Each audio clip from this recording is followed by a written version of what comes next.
आज के इस गहरे विश्लेषण में आपका स्वागत है। आज हम विचारों के इसी उलझे हुए जाल यानी जिसे हम ओवर थिंकिंग कहते हैं, उससे बाहर निकलने का एक स्पष्ट नक्शा तैयार करने वाले हैं।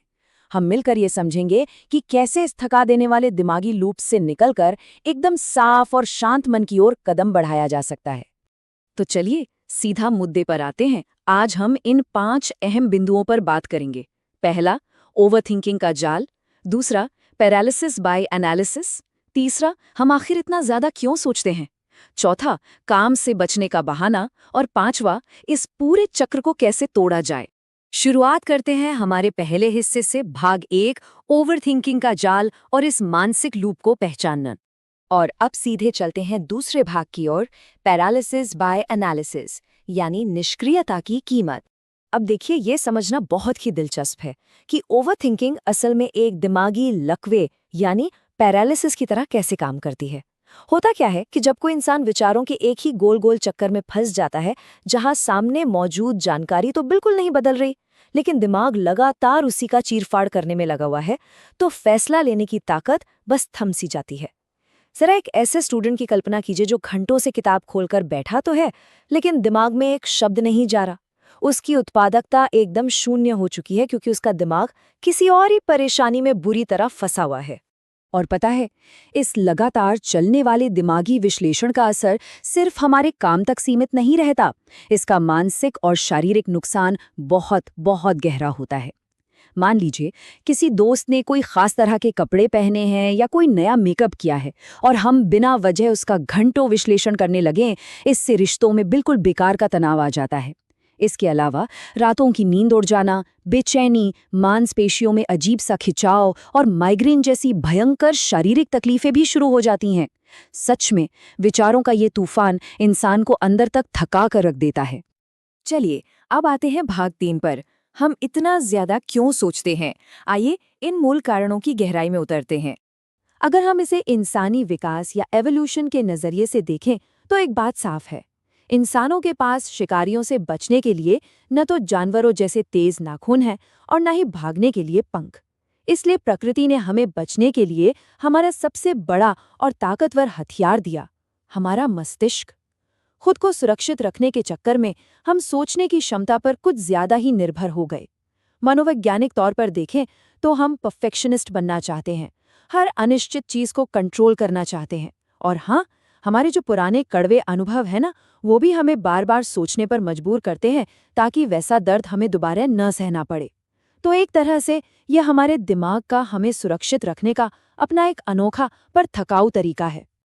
और अनिश्चितता का ये जो अंधेरा कमरा है ना, ये सीधे सीधे डर को जन्म देता है।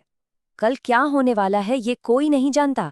तो जब हम इस अज्ञात भविष्य की ओर देखते हैं, तो हमें वहां डरावनी चीजें नजर आने लगती हैं। इससे एक बहुत ही अजीब सा झूठा भ्रम पैदा होता है।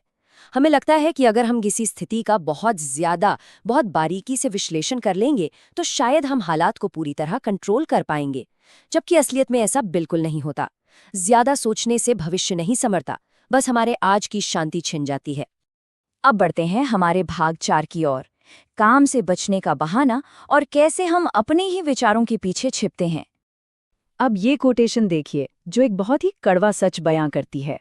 जब लोग जरूरत से ज्यादा सोचते हैं, तो वे जरूरत से कम करते हैं। ये इस बात को बिल्कुल बेनकाब कर देता है कि कई बार हमारी ये ओवरथिंकिंग महज एक शानदार बहाना होती है। असल में कई बार हम कोई मुश्किल काम करने से या कोई बड़ी जिम्मेदारी उठाने से बचना चाहते हैं, और इसके लिए मैं अभी इस पर विचार कर रहा हूं, जैसा एक बहुत ही सुरक्षित और आरामदायक रास्ता अपना लेते हैं। इसमें इंसान खुद को ये तसल्ली देता रहता है कि वो कुछ बहुत जरूरी काम कर रहा है, जबकि सच तो ये है कि वो सिर्फ अपनी सोच के जाल में छुपा बैठा है। यहाँ इन दो चीजों के बीच का फर्क समझना बहुत बहुत जरूरी है। क्रिटिकल थिंकिंग यानी आलोचनात्मक सोच, ये तो हमारे लिए बहुत जरूरी है। ये पूरी तरह से तार्किक होती है और हमें एक्शन लेने की सही दिशा देती है। लेकिन इसके बिल्कुल उलट ओवरथिंकिंग एक कभी ना खत्म होने वाला लूप है, जिसमें हम बिना बात के बस बाल की खाल निकालते रहते हैं। तो सीधा सा गणित है, क्रिटिकल थिंकिंग हमें आगे बढ़ाती है और ओवरथिंकिंग हमें उसी जगह पर पूरी तरह से रोक देती है। और फाइनली हम आ गए हैं भाग 5 पर, इस चक्र को तोड़ना और मानसिक स्पष्टता की ओर अपने कदम बढ़ाना। इस मकड़ जाल से बाहर कैसे आएं? इसके लिए कुछ बहुत ही छोटे लेकिन कमाल के कदम हैं। पहला कदम, खुद से सवाल करना। अगर आधे घंटे से एक ही चीज पर चिंता चल रही है तो खुद से पूछिए कि भाई इसका असल में फायदा क्या हुआ। दूसरा कदम है एक सख्त टाइमर सेट करना। मान लीजिए कोई किताब खरीदनी है तो बस तय कर लीजिए कि सिर्फ 5 मिनट इसके बारे में सोचेंगे और फिर जो फैसला होगा वो फाइनल होगा। और तीसरा बड़ा मजेदार कदम है टीम स्पोर्ट्स या किसी भी सामूहिक खेल का हिस्सा बनना। ये उस दिमागी लूप को तोड़ने का एक बहुत ही जबरदस्त तरीका है। यह एक बहुत ही पावरफुल सवाल है जिसे हमें खुद से पूछना चाहिए। जो सबसे बुरा हालात हम सोच रहे हैं उसके सच होने की संभावना आखिर कितनी है? हम अक्सर वर्स्ट केस सिनेरियो सोचकर डर जाते हैं। हवाई जहाज का ही उदाहरण ले लीजिए। क्या हवाई जहाज क्रैश हो सकता है? गणित के हिसाब से देखें तो हाँ, बिल्कुल संभव है।